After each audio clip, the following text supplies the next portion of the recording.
Shalom, everyone, and good evening from Connect here in Galilee, at the Jezreel Valley in Israel. I'm Amir Tsarfati, and this is our Mideast update.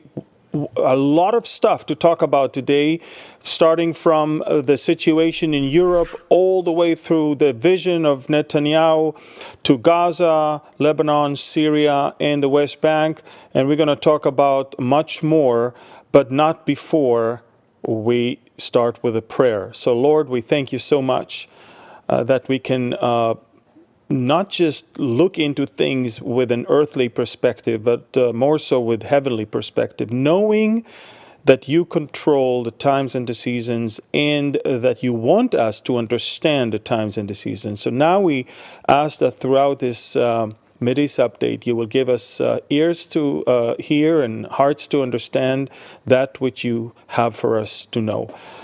We ask that you will bless the technical part, that you will allow everyone in the back in the control room to smoothly operate this broadcast, and for the data to flow uninterruptedly all the way to the four corners of this world. We thank you again in the name of Yeshua. Amen. So shalom, everyone, and good evening. I'm Amir Tsarfati, and this is our Mideast update from Connect here in Galilee in Israel. And we're going to start with what happened yesterday with the German elections. Something very big happened in Germany, something that we cannot say was not predictable, but the main ruling party in Germany lost a devastating and humiliating loss in the elections. And you can clearly look at the map between the 2021 elections and the 2025 elections to understand that all the red of the center-left Socialist Party is gone, and the black of the Christian Democratic Union took over almost everything that the left used to be. However, pay attention to the blue, which is the Alternative für Deutschland, the alternative for Germany, which is known as more right-wing. And that party is now tripled its force, and it's controlling most of what used to be Eastern Germany until the unification of Germany in the late 1980s, early 90s. So you can clearly see Germany moved to the right. The left is almost gone, and the problem is, just like in France, anyone that is far too right is being boycotted and is being painted as Nazi or racist. And so the right or the Christian Conservative Party is now seeking to have some sort of a unity government or a coalition with the party that just lost, with the left. So I'm not sure how it's going to work if you want major changes. Friedrich Merz is the chancellor designate, and he already came up with some very, very controversial remarks when it comes to the relationship between Germany and the United States.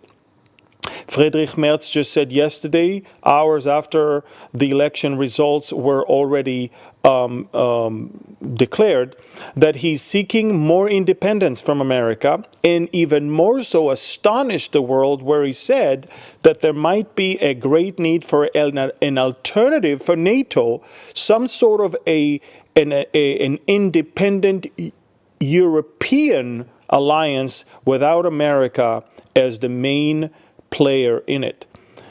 I mean, biblically, if you really think about it, I believe the Antichrist will rise from Western Europe, and all it needs is for the right moment for America to go down, so then Western Europe will rise as an alternative to rule and control, and this is where it's going to happen. So it's very interesting to see that. But how did we get to the point where Germany and Europe in a whole moved all the way to the right? I mean, everything is capsulated in one photo from last year, and take a look at it.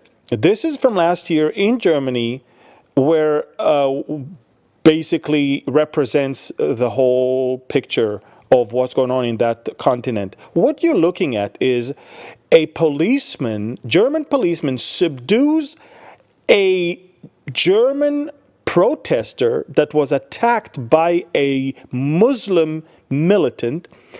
And while the protester is being subdued by the German policeman, the Islamist came all the way with a knife and stabbed the policeman and eventually killed him. So you understand that basically those that come against radical Islam that infiltrated into Europe are the ones that the government goes after, and the radical Muslims, without any sign of regret or anything else, are going after that. In fact, look at what went on in Austria a couple weeks ago when another Muslim immigrant went in one of the cities in Austria and stabbed to death a 14-year-old. And then look at his smile when he was already arrested by the Austrian police. He smiled because he knew one thing: Europe is weak. He's going to probably walk away with another decision of the European courts that are corrupt and weak. And this is exactly why radical Islam is lifting its head all across Western Europe. The place that absorbed them, the place that gave them hope and food and shelter and a lot more, is being attacked by these very people. It's not the only one. I mean, a week and a half ago in Munich, during the opening hours of the Munich Security Conference, a 2-year-old girl and her mom have died in a ramming attack that was performed by an Afghan asylum seeker. And this guy also smiled to the camera. This guy was a bodybuilder. He went to a gym where he was radicalized. And this is exactly what happened. This is why the German police is becoming tougher and tougher, by the way. And from what we understand, now it's not anymore that you are illegally gathering. You can actually just say something that is now no longer allowed, and you will be already arrested. But the problem is that the freedom of speech in Germany, for the most part, is not directed against the Muslim radicals, but it's directed against those that are standing against them. And this is exactly, and by the way, terror attacks were also in France, terror attacks were also in Belgium. You can see I posted all of them on my Telegram channel. You can see that it's a matter of almost daily thing all across Europe. And this is why J.D. Vance, the Vice President of the United States, in his speech before European leaders in the Munich conference, he said the following thing. He said, basically, your biggest problem is not the immigration from the outside. Your biggest problem is the fact that you're turning against your own people and you're silencing them. And then he said, just as we survived Greta Thunberg, so too will Europe survive Elon Musk. In other words, don't try to silence him. Just as the right and the conservatives are okay with the stupidity that is exhibited by a mentally a challenged girl that knows nothing about nothing, and yet she's becoming the goddess and the saint of the left, just as we can handle that, I think that the left should be able to handle the truth spoken by people with common sense. And when the German politicians are threatening to arrest people just because they believe that they insulted them, that's it. You can already see where it's going. So, Vance told the Europeans right to their face, you are the problem. The problem is in the leadership that silenced the common sense people and is enabling those radical Muslims to do what they do. And this is why the people speak in the ballot boxes, and Europe indeed is moving to the right. But do you think it stops the leaders from saying nonsense? No. It's not. And the more we go forward, the more right. And if Alternative for Deutschland is number 2 now with 20% versus 28% of the number 1, you're going to probably see in the next elections, it will become the first one. Now, again, I'm not praising one over another. I'm just saying it's definitely something that you should pay attention to. And Europe is going through a major changes, and the Europeans are angry because they feel like America is betraying them. Now, America is not betraying them. There's a new sheriff in town. There's a new president in the White House. And the way he sees things is completely different than the liberal progressive left, which controls Europe right now. And right now, the main problem that they have with America is its stance on Ukraine. President Trump decided to start igniting a process to bring about peace deal between Ukraine and Russia. Now, in a very skillful manner, he said, let me first talk to the Russians. Let's not go and blow it up immediately. Once I soften the blow, once I explain to the Russians how I think things should go, then we can add the Ukrainians to now say their demand, and then we can work on a deal. But the Europeans immediately are saying, how come we're not part of it? How come the Ukrainians are not part of it? Wait a minute. You will be part of something, but you cannot ignite it when both parties are so far off and there is zero trust between the two. Now, also, President Trump made it very clear to the French president yesterday that unlike Europe, that used to give loans to the Ukrainians, America gave grants to the Ukrainians, but that's wrong. America wants its money back as well. And this is exactly why Trump is seeking for a deal with the Ukrainians that for the rare earth minerals that are there in Ukraine, he wants half of them. Now, by the way, he wants the very half that Russia wants. And it's America that is taking it in order to guarantee Ukrainian sovereignty and security. You see, the problem is people don't look beyond the today, and they don't understand strategic moves. And this is what we have. The Europeans are angry with Trump. They are angry with Russia. They're angry with everyone. But the simple European person is not exactly interested in Ukraine or Russia or anything. All he wants is security in his own city, in his own country, and he cannot get it. And this is why Europe is migrating to the right, and we see that all over that place. And there was yesterday a vote in the UN General Assembly. And the vote was just a symbolic vote, and the vote was about keeping or recognizing Ukrainian territorial borders. Now, believe it or not, but Israel, as well as Hungary, as well as the United States and Russia, voted all no for that. Now, this is very unlikely for America to vote no on something like that. But the reason America voted no for that is because America is now negotiating a deal that will definitely bring about peace based on a different set of borders. Now, whether it's justified or not, whether it's nice or not, it's not the question. The question is, how do we bring an end to a war that takes the lives of thousands every single day?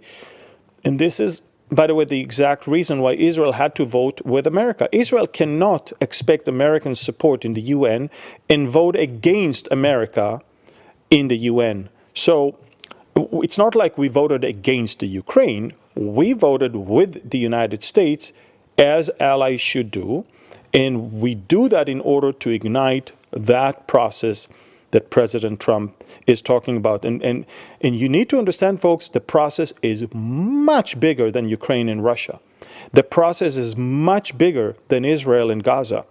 We are going to look into a completely new Middle East that is creating not an axis of evil controlled by Iran anymore, but actually broadening the Abraham Accord to the point that Trump is seeking to actually bring Syria and Lebanon also to be part of the moderate Sunni axis that will then get billions from Saudi Arabia and from America to reconstruct Lebanon and Syria. And in return, they will now abandon the Shiite axis of Iran and join the Abraham Accord. This is a revolutionary thing, because in exchange for this type of deal, he will demand Gaza to be evacuated and become an export-import city for the oil and the goods coming from Saudi Arabia to Europe and back. So what we're looking at right now is a much broader American move that is going to be ignited when Steve Witkoff, the special envoy of President Trump, is arriving tomorrow in our region. So, guys, I mean, we're talking about something much bigger than all of this. Now, let's talk about Gaza. You've all seen in the past week the shameful disgrace of returning bodies of young babies and children in a ceremony that was taken from the pits of hell, basically. I mean, a big stage with Netanyahu as a vampire that is drinking blood, the coffins of the Bibas babies and the wrong body of their mom, which wasn't there, by the way. And next to them, they put American missiles, and there was music in the backdrop. Now, I want you to understand, that's not the only thing. A couple days later, they also released living hostages, and they made sure that they will show one of them kissing the head of his captors. Now, what you don't know is they told him to do that while they filmed him. You see the guy filming, he told him to do that. Why? You know why? Let me tell you why.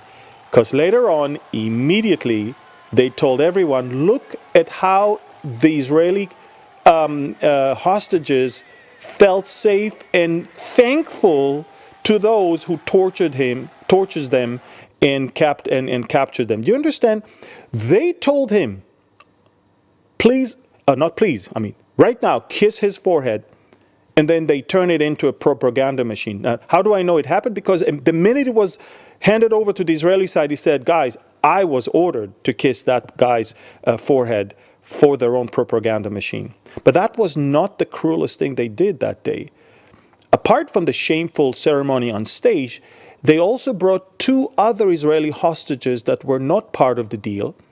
They put them in a van. They told them, you're about to be released. Then they opened the door of the van to see their friend being released and them not being released. And then they took them back to the tunnels. They tortured them in a way that was unimaginable. Both of them lost tons of weight. They looked terrible on camera. And they begged on camera to be released. All of that is a terror thing. Now, I'm going to say a few words about the Bibas children that we've obviously received their bodies and their mom. So as you can see, while I talk about them, you can clearly see how amazing children they were. This is a 9 months old and a 2-year-old that were basically taken with their frightened mom, as you can clearly see, Ariel and Kfir Bibas. And I want you to know, folks, what these monsters did is unimaginable. They wanted to tell the world that the kids were basically killed by the Israeli airstrike. But little do they know that forensic examinations nowadays can clearly see exactly how a person died. We can tell you how a person died 10 years ago, how much more a year and a half ago. And from what we examined, both of them were killed a week after October 7th. And they were killed by their captors by being strangled with bare hands. They strangled them. And then in order to kind of cover up what they did, they took rocks. I don't think they left a single bone in those babies intact. And they wanted to show it as if a bomb hit the building and killed everyone. But what they don't understand is we know exactly what it looks like when somebody is under the rubble. And that this is not what it looks like. Even the Gazans themselves should understand that every time they showed babies pulled out of the rubble, the babies were intact. In this case, it wasn't so. It was a deliberate, man-made, complete mutilation of the two bodies there in ways that even the doctors that have seen all this October 7th bodies and the horrific things that were done to them, even those doctors, the heads of the National Forensic Medicine Institute, they were shocked. It was horrific. That the same thing they did to the mother, by the way. And so where are we now as of today? Today is Tuesday. We're expecting by Thursday the return of the last 4 dead hostages, and then phase 1 is completed. As you can see, all but 4 have already been returned, and the last 4 are dead. We know they're dead, and they're going to come back to us by Thursday. This will complete phase 1. Now, let me explain the difference between phase 1 and phase 2. Phase 1 is just about, like almost like an auction. Give us these people and we'll give you that in return. And it was all about, allow our people to move up north in Gaza, but we will release your hostages in return for that many terrorists released from prison per hostage. So it was easier to achieve that. Now, how come we never really reached that point 6 months ago or 8 months ago? Very simple. Hamas never wanted a two-phase deal. Hamas wanted, in return to the exchange, complete cessation of war, end of the war, all Israeli soldiers out of Gaza. And the amazing thing is, once Hamas realized Iran is defeated and Trump won the elections, Hamas realized, well, we better take whatever we can right now. And so they agreed for the 2 phases.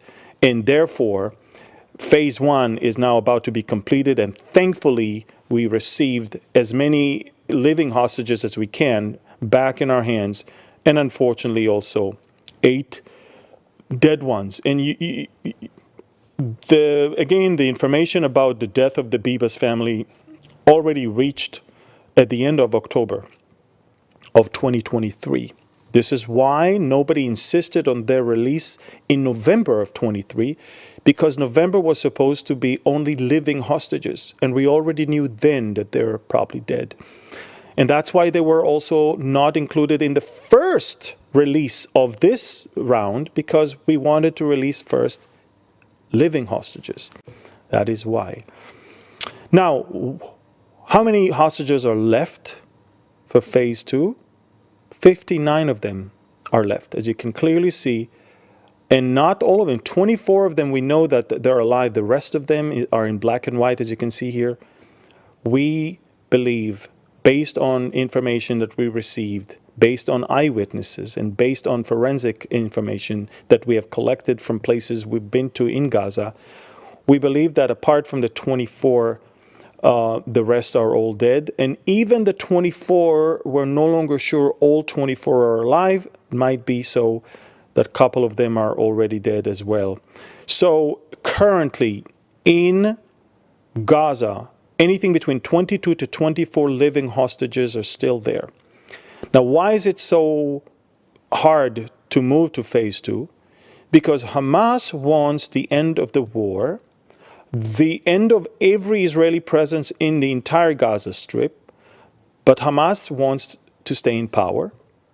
Hamas wants to stay with its weapon, and Hamas also wants international guarantees, namely UN, US, EU, Russian, Chinese guarantees that Israel will never resume war after that. In other words, if Israel decides after it gets all the hostages to resume the war, we are going to be sanctioned by the United Nations, by the US, by the EU, I'm not sure you understand, but this is nothing we can afford right now at this point.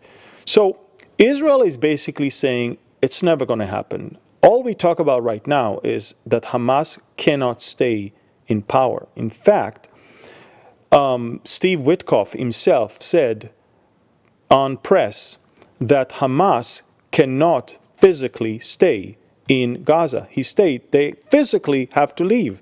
They cannot stay. He said the following thing: to bring an end to the war, Hamas will have to physically leave the Gaza Strip. That's an important thing, you understand. We're not going to allow them to stay, whether armed or disarmed. They have to leave. That is why Musa Abu Marzouk, one of the spokesmen and the leaders of Hamas, said to the New York Times yesterday or 2 days ago, if I'm not mistaken, he said, I wouldn't have backed October 7th if I had known outcome for Gaza. By the way, after he said that, immediately he was attacked by other Hamas people. In other words, Hamas inside, between themselves, are now fighting over this whole thing, and simply because they realize they brought upon themselves destruction. Just like Nasrallah thought that by helping Hamas, he is going to somehow advance his cause, little did he know that he brought upon himself death, misery, and destruction. And so, as far as Gaza is concerned, Trump plan is the only plan on the table right now. Let me add another thing that you may not know. Egypt and Qatar insist that Hamas will stay, while Saudi Arabia and the United Arab Emirates insist that Hamas will leave. Because they're saying, we're not going to give a dime to Gaza if Hamas is still there. So you understand that even an Arab United Front is not there to back up any alternative plan other than Trump's plan itself. So it's very important that you understand that, and that you understand that the Gaza evacuation is going to serve a greater plan for a greater Middle East peace deal, for an expansion of the Abraham Accord, where Gaza will become a major hub operated by U.S. and Saudi private companies that will basically build there a port. A port for export of oil and goods from Saudi Arabia to Europe, and that will reduce all the dependence on the Persian Gulf as well as the Suez Canal, and will basically take the sting away from the Houthis and their threat to ships that are traveling around. And it will revive this amazing plan that Netanyahu already talked about 3 years ago and 2 years ago in the United Nations, where there will be a trade route, both with trains and trucks and oil pipes that will go all the way from India through Saudi Arabia, all the way to Jordan and Israel to Europe. So great things are on the table, much greater, much bigger, much more spectacular than just that. Now, we're moving now to Judea and Samaria, that place known in the Bible as the mountains of Israel, a place where there's a big population of Palestinians and cities and villages, a place from where we had a miraculous thing taking place a few days ago. I don't know if you know that, but last week, a major terror attack was averted. And it's not because we were so smart, it's because they were so stupid. Basically, from the city of Tulkarem, a big squad of terrorists came out in order to explode 15 Israeli public buses. And 5 of the terrorists were supposed to detonate a suicide belt on the light train, causing another October 7th. Now, what I'm trying to explain, folks, is that these devices are things that we believe came all the way, this explosive and devices, it's something that must have come all the way from Iran, via Iraq, via Syria, all the way via Jordan to the West Bank, and from there smuggled into, I mean, let me show you the map. That we do have a map that shows how the smuggling has been done. Take a look at this. From Iran, from Iran, all the way via, there you go, here you go. Look, from Iran, all the way via Iraq, via Syria, to northern Jordan, all the way into the West Bank. And that's it. So they have weapons, they have explosives that they get all the way from Iran, and they put together those. And we even have a video of one of the terrorists that planted a bomb on one of the buses. He get on the bus, as you can see, with a plastic bag. First, he wants to put it in one seat. Then he moves to another seat. You can see the bus is driving, by the way. And then he gets up. You see, he gets up, moves to another seat where he conceals the bag under the seat. Take a look at this. He's taking the bag, moving to a seat in the back where it's probably going to be right above the fuel tank to obviously enhance the explosion. Take a look. He's talking to the driver, and then he goes all the way back. Look, you can tell he's nervous, huh? All the way back, puts the plastic bag all the way there underneath the seat. There you go. He tucks it in above the fuel tank. And now he gets off the bus. He tells the driver, stop the bus. I need to get off. And he gets off the bus without the bag, ladies and gentlemen. And it has been done. Now, there's a gag order. They don't want to frighten the Israeli public. But I can tell you, 15 buses were supposed to explode. Only 3 exploded because, you know why? It was an analog watch that they confused AM and PM. It exploded 9 p.m. the night before instead of 9 a.m. the day after. Those 3 caused all the Israeli Secret Service and police to say, well, what's going on here? All public transportation in Israel came to a halt. And buses were searched all across Israel. And this is how we found many more buses. And also we captured some of the members of the terror squads that were supposed to detonate themselves. And if that's not enough, we believe that the grand plan was to actually divert the attention of the Israeli emergency services, and then have another raid from Samaria on Jewish towns and villages, take and kill and massacre and even kidnap Israelis there. So that may explain to you why Israel decided to operate in a greater scale in Judea and Samaria, in northern Samaria. We have a map of where exactly we operate. It's northern Samaria for the most part, as you can clearly see. Look at the map that goes all the way in Judea and Samaria, and the highlighted area in blue is where we're operating right now. You can clearly see these are the West Bank refugee camps. They're no longer refugees, and these are no camps. This is part of the ugly cities they live in. And this is where the terrorists operate from. And let me tell you something. It's not just soldiers anymore. We actually allowed tanks right now inside the West Bank cities for the first time in probably 20 years or so.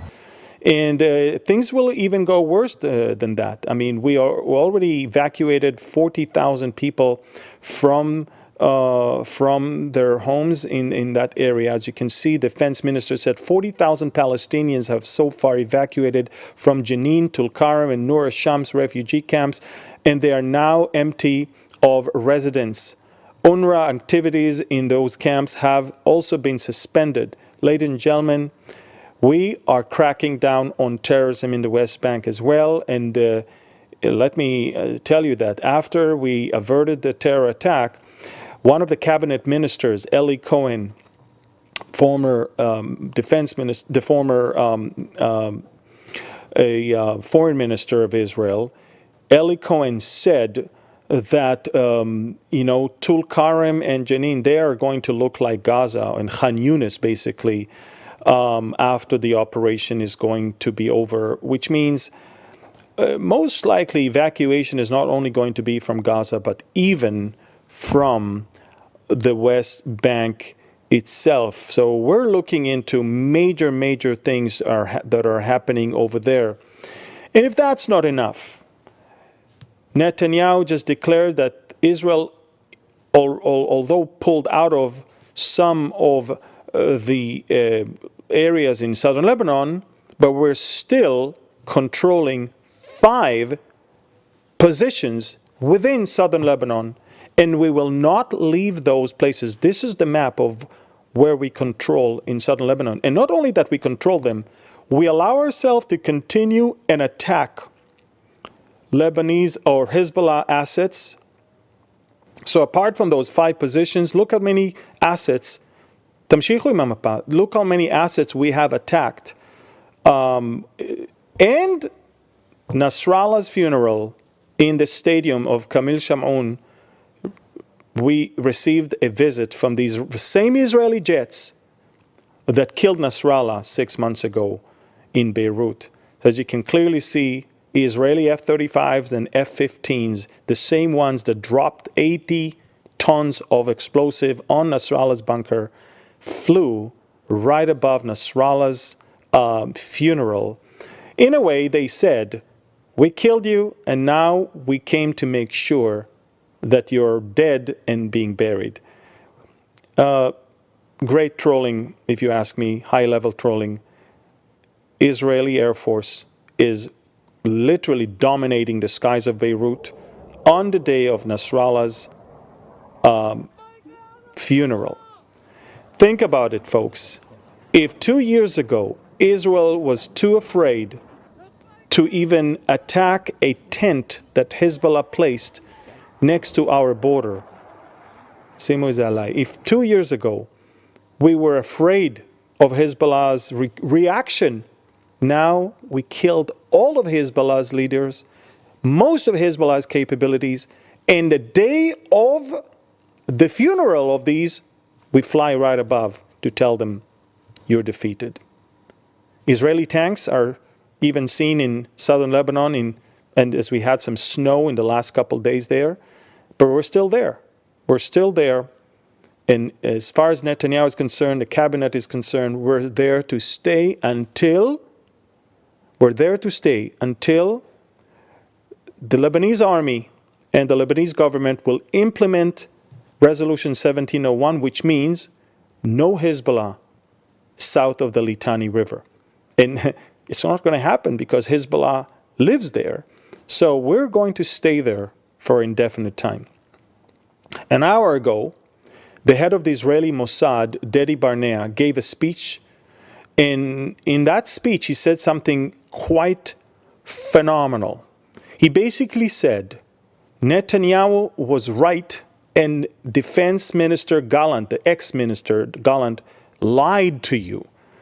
He said, the right timing to operate the pagers was when we did it. We should have not done that before. We had to have done that because that was the optimal time to do it. In fact, I posted it on Telegram, but I would love to read to you. He said, the Pagers operation is a clear example of the realization of our mission and expresses familiarity with the enemy. The operation expresses the turning point in the war in the north and the 10 days in which the tide turned against our enemy. And that the first shipment to Lebanon containing only 500 pagers arrived a few weeks before the October 7 massacre. And during the war, we shipped much more. The activation of both operations, the pagers and the walkie-talkies, at the beginning of the war would not have resulted in the powerful achievement that we achieved at the time of its activation. At the time that the pager operation was activated, 10 times more pagers were detonated than we had at the beginning of the war, and twice as many walkie-talkies were detonated. And then he said something phenomenal. He said, the amount of explosives in all radios and pagers combined did not exceed the amount of explosive found even in one standard landmine. Do you understand? Less than explosive in one landmine managed to turn the tides, shift the tides, and destroy Hezbollah or mark the beginning of the destruction of Hezbollah, which is quite an amazing thing. Let's move to Syria right now. Netanyahu's vision for Syria was detailed in a speech that he gave yesterday at the ceremony or graduation ceremony of new Israeli IDF officers. Basically, Netanyahu declared that all of southern Syria must be demilitarized, and the HTC, the Hayat Tahrir al-Sham, the former terrorist organization that is now becoming the ruling power in Syria, cannot have armed presence south of Damascus. So Israel is building 7 to 9 different positions in the buffer zone. In other words, Israel is building new positions. And if that's not enough, folks, Israel or Netanyahu, that's the area where we said it should be clear of any military presence. And look at the clusters in the north and in the south. These are the Druze. And Netanyahu said the Druze should be protected and should not be attacked. We want to make sure it happens. And immediately after Netanyahu said that, Druze from that region came up and made that video. Take a look at this one. نحن مجموعة قوات النبي شعيب نعلن انضمامنا لصفوف المجلس العسكري في السويداء وجاهزين لتنفيذ أي مهمة لحماية أرضنا وعرضنا من أي خطر نتعرض له والله ولي التوفيق. That's, by the way, that's the Druze flag. The Druze is a small minority. In Israel, we have 100,000 of them. We have them in the Golan, in Upper Galilee, and on Mount Carmel. Wonderful people. And in Syria, there are Druze. In Lebanon, there are Druze.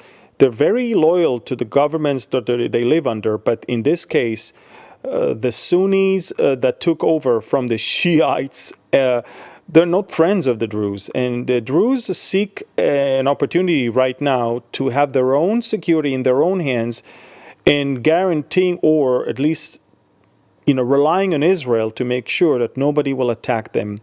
And Israel, of course, is sending also a signal to the Druze in Lebanon. We will also defend you if you will not allow Hezbollah to operate from southern Lebanon. So it's a message that is being sent. By the way, for the long run, Israel also might allow the Druze people from Syria to even enter the Golan Heights in Israel and work there, similar to what we did with southern Lebanon in the 1980s and 90s when we controlled it and we allowed people from southern Lebanon to work in Israel to provide them jobs and also livelihood. So we'll see what happens, but I know one thing. We're not in October 7th. Israel right now is in a completely different place. Take a look at this map of how Israel, after the war, is securing all of its fronts, saying, we're here to stay to ensure our safety. In Gaza, the Philadelphia corridor and the security perimeter. In the West Bank, we are controlling all the area of terrorism. In southern Lebanon, and also in Syria. Israeli presence is everywhere in our enemy's territory, not in our territory, in order to make sure they do not attack us again. Folks, we did not start this war. We did not want this war. They attacked, and now they're paying for it. You cannot, out of the blue, one morning, start attacking a sovereign country and expect us to go about as if it's okay. Now, we call the shots. We set the terms. We decide who is going to be where to make sure it's not going to happen again. And the last thing, before I move, I just want to tell you folks, it's super important. The world is full of chaos, and Satan is working extra hours to deceive people when it comes to Israel, and mostly for the right of Israelis to live in their country. And this is exactly why God put on my heart to put a small little booklet called The Israel Decree. It's a small booklet, 5 chapters, but with everything you need to know about God's given right to Israel over the land. Something you can give to students, family members, anyone who have a lot of questions about this topic that the enemy has completely brainwashed it. This is, it's less than a cup of coffee. It's less than $6, I think. And please order it. Please get as many copies as you can and give it to as many people as you can. This will change their understanding of the situation. It's impactful and it's important. And it will help us a lot to send the right, truthful message on why are we here, who brought us back here, and what plan does he have for us here. The last topic I want to talk about today is the fact that the media is not talking about the real genocide and the real famines and the real tragedies that are happening in so many places around the world. And in particularly right now in Africa, Christians are being butchered, and there are no rallies in the streets of London or New York or in Germany or in France. No one cares about it. Unfortunately, I cannot put here the videos that I have. I uploaded some on Telegram because Telegram is an independent platform where I can put whatever I want. Here on YouTube and Facebook, I cannot do that. They will immediately strike and remove the video. But horrific things are happening there in the last few days. In the Democratic Republic of Congo, DRC, they found yesterday or 2 days ago 70 Christians that were beheaded. They were found inside a church in the DRC. Christians in DRC have again been left reeling after a heinous act of violence. And these are done by Muslim militants that are affiliated with ISIS of Africa. ISIS is not only in the Asian Arabia Peninsula, but also working in Africa and other places. And ladies and gentlemen, there are so many graphic photos. I mean, this is a screenshot you're about to see. I'm not going to show you the video, but the way they even treat the bodies after they already have killed them, the way it throws me immediately to October 7th and the videos that we know and we've seen of what they did to people.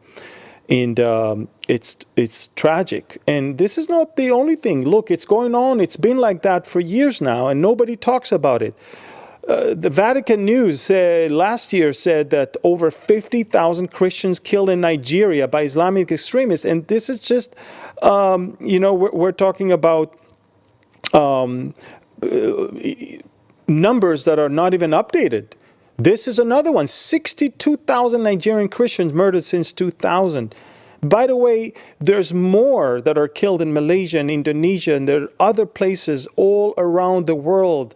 I will even give you a shocking statement that in the 20th century, more Christians were massacred than in the 20 centuries combined before. And the 21st century doesn't look that promising at all. And those fake nation, the Palestinians, they took all the spotlight with their fake genocide and their fake famine. I mean, you can see all the videos that are coming out of Gaza right now are showing people that are well-fed, that are happy, that are smiling. Not a single memorial service held to anyone who died. And that's not they have print houses that are working hard time to make banners and flags and stages and speakers and music.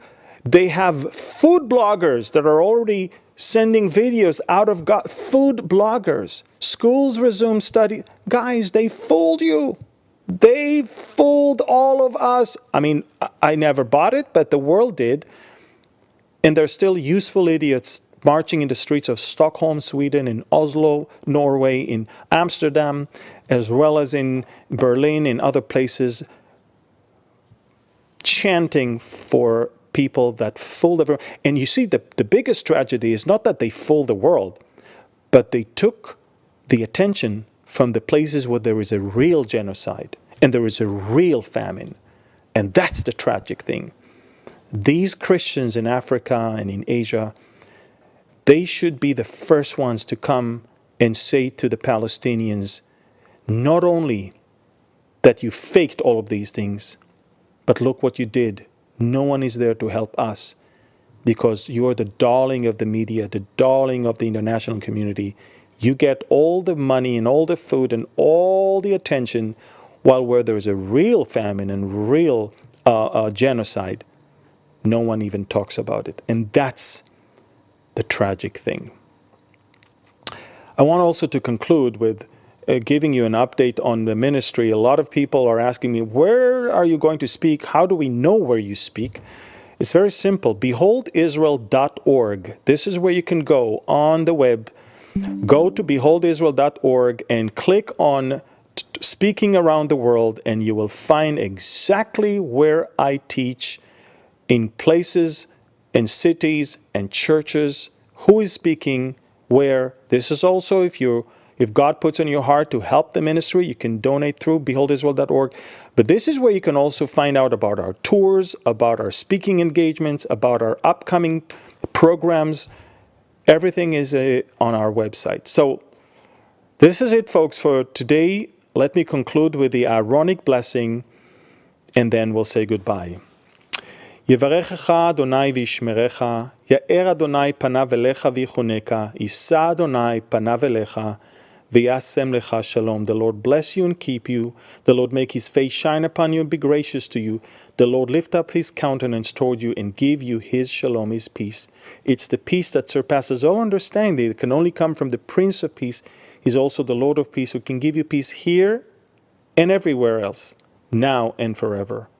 And his name is Yeshua, and in his name we pray. Amen. Thank you. Please share with as many as you can. God bless you, and shalom from Galilee.